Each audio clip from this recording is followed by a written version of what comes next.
Okay, thanks very much, Mike, and good afternoon, everybody now. Thank you for inviting me to give this talk today. The title I was asked to address was UK Networks and Projects. I'm the leader of the CO2 storage team in BGS, and so we'll be talking exclusively about CO2 storage, and we'll be trying to take a sort of intermediary view between some of the detailed project description work we've had from Equinor, from Phil and Henrik yesterday, and trying to look slightly beyond those, let's say, individual, though very large-scale projects. The H21 project is certainly a big project, and trying to put that into a context of what actually we might need in terms of future CO2 storage developments in the UK, and trying to think about where and when and what types of storage sites we might need over the long term. So that's what I'm attempting to do today. So we've heard a lot about what CCS can provide as a sort of geoenergy service for the UK, and this, of course, is true for Europe and the rest of the world. I'm not going to talk too much detail about that. We've already heard some very eloquent speakers explaining why CCS is so important. Really what I want to try and do today is explain the sort of preliminary conclusions, if you like, of this work. It's very much work in progress that we're doing now, and illustrate that with a couple of case studies from Teesside and Grangemouth, just to set this in. You'll see that actually that our conclusions align perfectly with what Equinor are doing for the H21 programme. So we heard from Chris Stark yesterday about the sort of overarching targets, why we need to decarbonise. I'm not going to rehearse those again now, but just to kind of set a slightly more detailed scene, Chris mentioned the UK's Climate Change Act. That's broken down into 5 carbon budgets, which go to 2032. The sort of takeaway message here is that for the first 2 carbon budgets, and most likely for the 3rd carbon budget period, which we're in right now, we've done very well in the UK. We've overachieved, if you like, our carbon reductions. That's partly through the Dash for Gas, of course, and also, very, very importantly, renewable wide-scale offshore wind energy in the UK. But we're likely to not achieve our 4th target on current trajectories. And so the carbon budgets themselves are these orange blocks here. This is the progress to 2016. So we've done very well in the first 2 and 3, but at the moment we're likely to be missing our 4th carbon budget. So this is, I feel this is a key driver for looking at CCS as a way to really start to achieve decarbonisation in some of these other sectors beyond power. Not forgetting power, we will still need to apply CCS to power, mainly gas, as John Gibbons was explaining to us yesterday. And then, of course, if you look at 1.5 degrees scenarios and going beyond 2050, which is the other aspect of my talk today, is thinking perhaps slightly longer term than the sort of carbon budget timescales that we're currently built into our legislation, then we're going to need, as we heard as well yesterday, much more aggressive carbon negative solutions. And many of those will probably require even more CO2 storage than we've been so far thinking about, I think.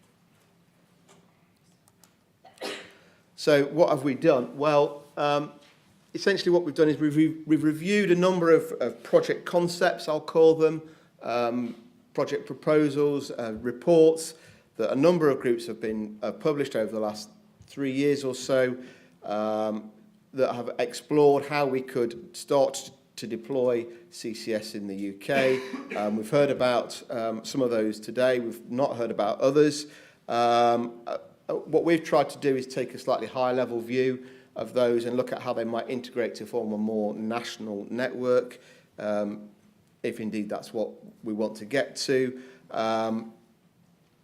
We've taken the capture rates that have been published for some of those projects, and we've basically built a sort of scenario, if you like, for rates of capture, what I'm calling the CO2 supply rate to CO2 storage, and then looking at what is needed. You know, where do we need to store that CO2, and when, I think. As I've already mentioned, we are extrapolating to 2100. That is extremely difficult for us. You know, we're not techno-economic modelers, we're just geologists, so we take kind of verbatim when these projects might start. Project developers, of course, very keen to say we can start very soon. You know, we'll have injection in the mid-2020s, which is the current government target for CCS in the UK. But then often they don't think beyond the lifetime of their projects, so we just do essentially straight line extrapolations. And I'm sure there are plenty of people that would argue that's perhaps not particularly sophisticated, and I agree with that. So this is just a list of some of the projects we've looked at. There's been a lot of published information already. We set this in the context of the clean growth strategy for the UK.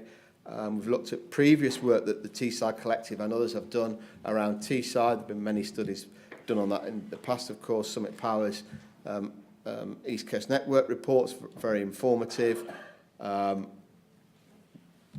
are other projects, such as the Project of Common Interest, proposals that Pale Blue Dot are leading in Scotland, and then we've heard quite a bit about H21 Roadmap, the Leeds Citygate project, and then others on the, let's say, looking at West Coast CO2 storage and the sort of HyNet project, Cadence, Liverpool, Manchester cluster proposal as well. So we've basically tried to look at all the potential rates of capture in those, try not to double count, because they often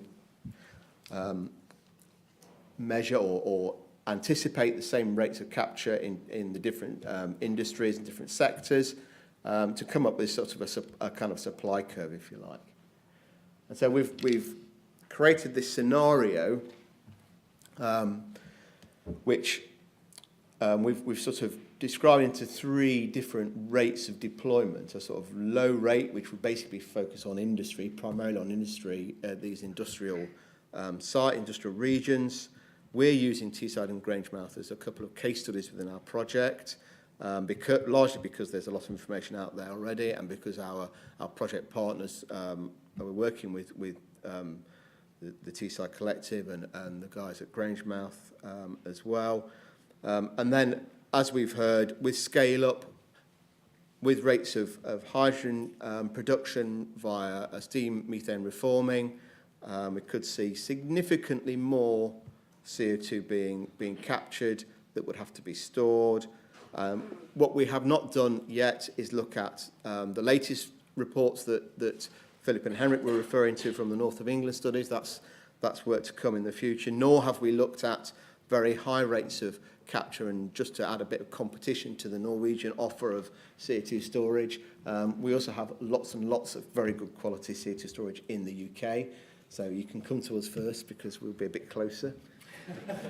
It might even be a bit cheaper, who knows? But yeah, to very much support the view of getting projects going in Europe. I think that's obviously a key part of it. So we're looking at those let's say, perhaps more future and very high rates of CO2 capture that might come from a more mature level of CO2 capture, transport and storage in the future. We're not there looking at those yet. So these are the three supply curves for those different variants, with blue being sort of relatively low level here of CO2 capture. And we get to around about, it varies for the different scenarios, but roughly around 2055. And then we kind of, for the initial and growth scenarios, flatline extrapolations, and then do a plus or minus 10% on those. As I say, we're not at this stage looking at the mature one, that's to come. The decreases in CO2 capture rates is because there could be a displacement of hydrogen from SMRs and ATRs with electrolysis based on renewable power in the future, so that might start to reduce CO2 capture rates from those. And so now what we're essentially doing is looking at these different supply rates and saying, you know, how do we match the storage capacity to those? Yes, I think I've said all this already, really. Just to say that this very high level rate also includes an estimate of potential CO2 capture rates in Northwest Europe that's supplied by our colleagues in TNO in the Netherlands, based on their work looking at potential routes of capture through Antwerp and Rotterdam, essentially. So rather text-heavy slide, which I apologise for, but essentially in the initial scenarios, these numbers are consistent with the sort of numbers that we were seeing from Philip. By 2030, assuming these projects start in the early to mid-2020s, January 2019 now, as I say, we've taken those verbatim, so we're not going to debate whether that's realistic or not. But we're looking to around about a 30 million tonne cumulative storage capacity needed by 2030, which would rise to about 77 million tonnes by 2035. Perfectly achievable. We have more than enough storage capacity to achieve that, and even with higher rates of CO2 capture, with rapid, if you like, deployment of hydrogen, still more than enough storage capacity most likely could be accommodated to a single site, at least to 2030. After that, depending on injection rates, we expect to have a more than one site would be needed. Again, thinking about the geographical spread and the beach crossing points, if you like, from these industrial clusters. Again, a kind of constraint in terms of getting CO2 from the capture sources across the beaches into the North Sea. We're not. The other point I should make is I'm not talking about the West Coast particularly here.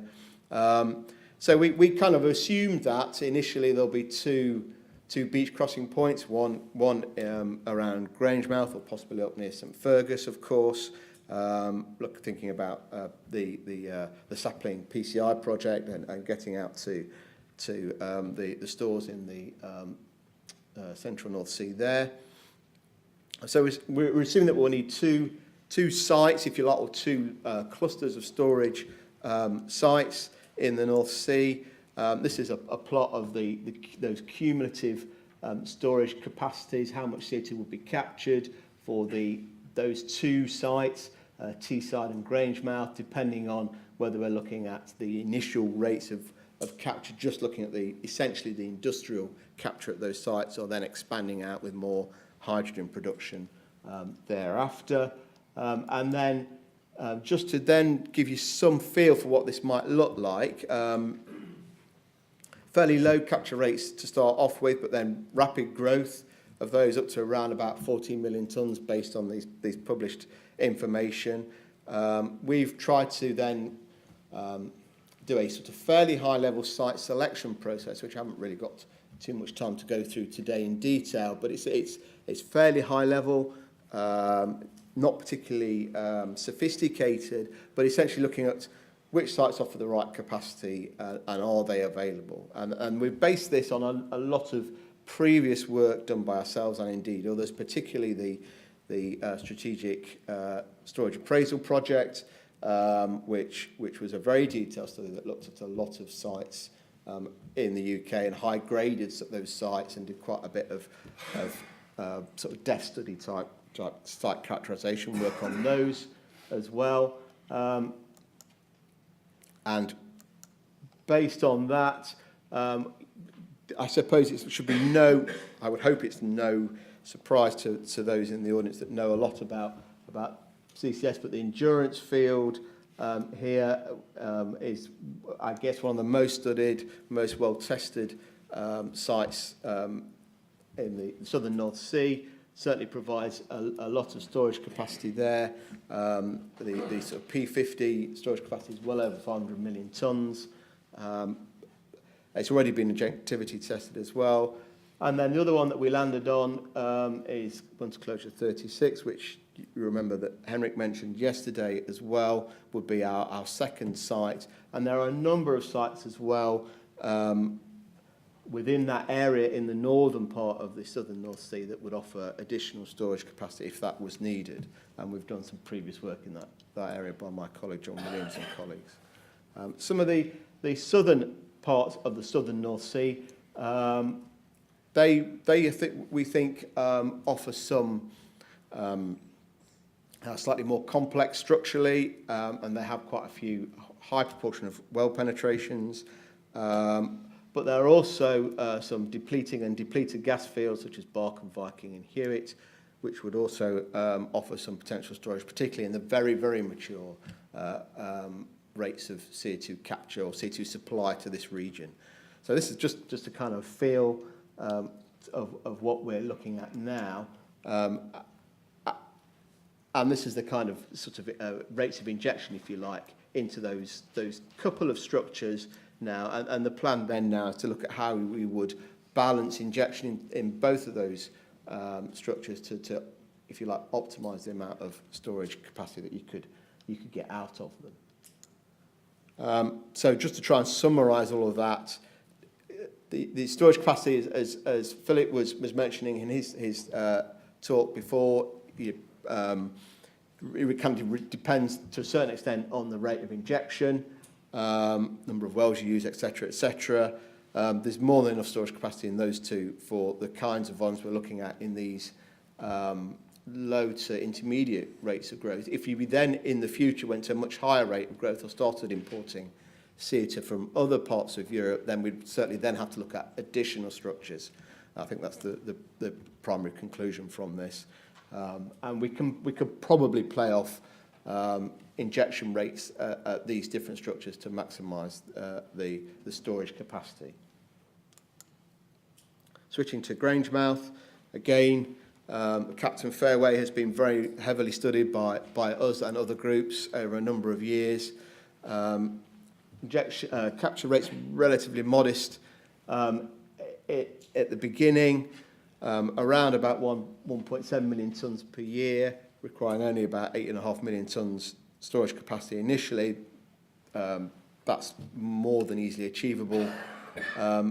As we start to grow those capture rates, then we almost certainly need more than one site. Again, there are lots of opportunities in the area, and we're primarily focused on the Captain Fairway, which is this region here. Goldeneye, for those of you might remember Shell's programme, looking at Goldeneye for this demonstration programme in the UK is situated in this region, and we are considering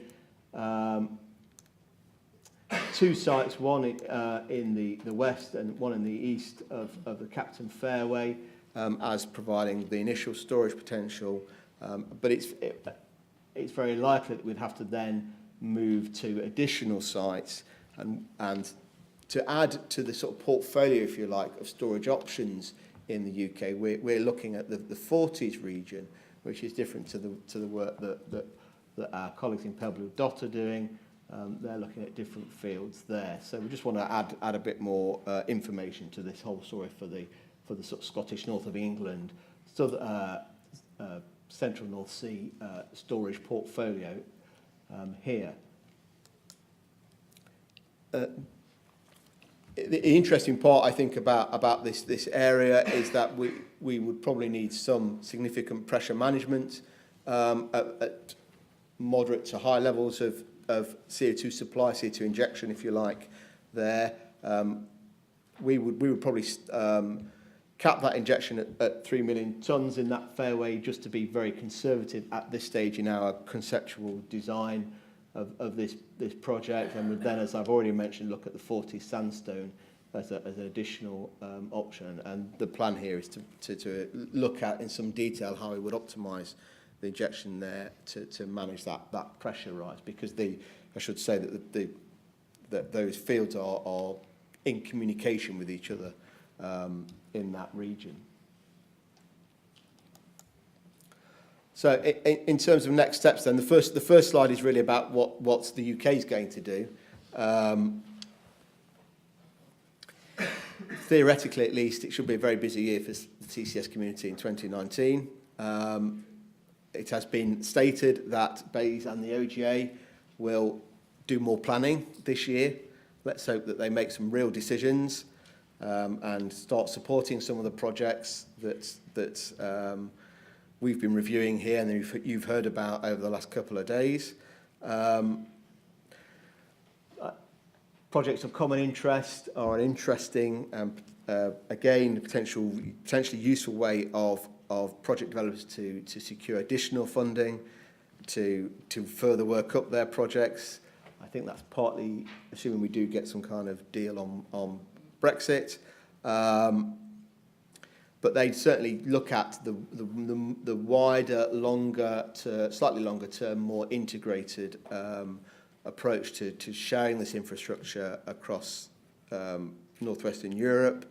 So I think we will be looking at, hopefully organisations like BEIS and the OJ will address the reuse of existing assets, how we're actually going to start essentially funding some of these projects, as Philip was mentioning in his talk, and actually getting something going in the mid-2020s.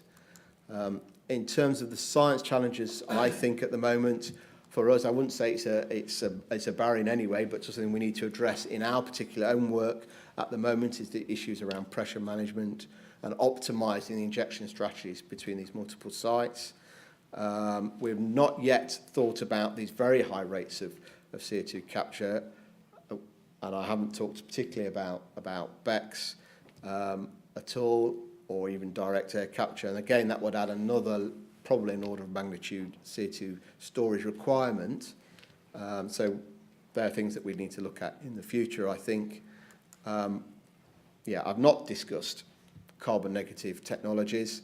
We haven't really addressed the mature scenarios yet in our programme. We will be doing that, and I haven't talked about the west coast of the UK. But they're likely to require a lot more storage capacity. But it's out there, and it's all we know where it is in a broad sense. It's just working up the individual storage concepts, I think, for these individual sites. So, in conclusion, perhaps not a surprise, networks and multiple storage sites are very likely to be needed.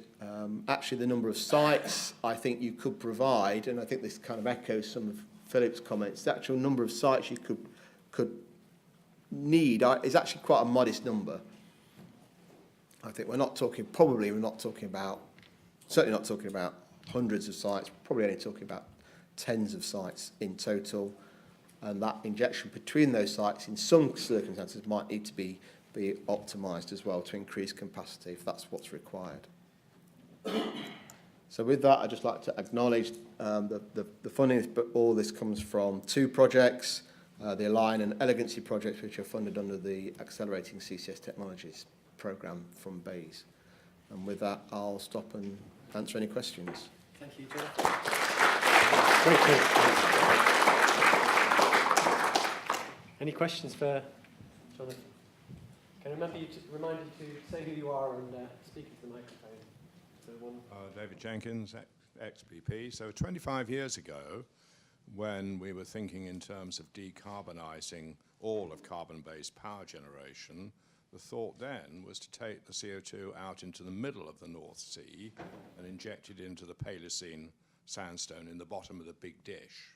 And I think that the Geological Survey's report in 1996 was talking along those lines. Has that all gone away now? Because what I've been hearing this morning is all to do with injection into depleted fields, reservoirs, as opposed to going into the bottom of the big dish in the middle of the North Sea, which would have effectively infinite capacity. But I don't know now how much of power in the UK you would need to decarbonise, because we have renewables and then we have nuclear. But the question will be, and this is for this afternoon, how much nuclear, how much carbon-free gas? So I think, yes, I mean, we are focused a lot closer to shore now. I think generally that's partly because we're close to shore, so transport is, which is part of the cost, is cheaper. a lot of these structures are actually cell and aquifer structures. They're bumps on in the bunter, with some depleted fields. That's partly around looking at the opportunity there, that they're kind of greenfield sites, if you like. They don't have the existing infrastructure, and the challenge I think we've had is that many of the depleting gas fields in the southern North Sea, they're closing or have closed, and you lose that opportunity. So that's something that we should be definitely addressing. But I think it's fair to say we are focused on these slightly near shore greenfield sites at the moment. Yeah, thanks, Jonathan, for a nice overview. Phil Ringrose.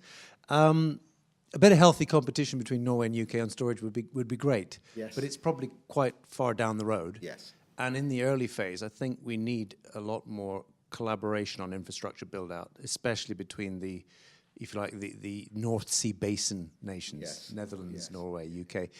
How far has that discussion gone at all in terms of developing a common storage facility? I would say that's not been discussed in a lot of detail yet. There is quite a bit of work being done at the moment, looking at what the storage provision would be on a sort of individual national scale. But as you rightly say, having a common store for Europe is something that, or a number of stores. You probably never want to put all your eggs in one basket, but a common store or selection of stores is being investigated in the Align project. That's one of the things that we're going to be coming up with, if you like. One of the outputs of that project will be this more integrated view of storage provision for Europe, or at least for northwestern Europe, and that would include transport of CO2 from places like northwest Germany, for example, as well. Maybe barging it along the Rhine and things like that. So yes. Is there a quick question? We're now desperate for lunch, I guess. Okay, well, thank you very much, Jonathan. Okay.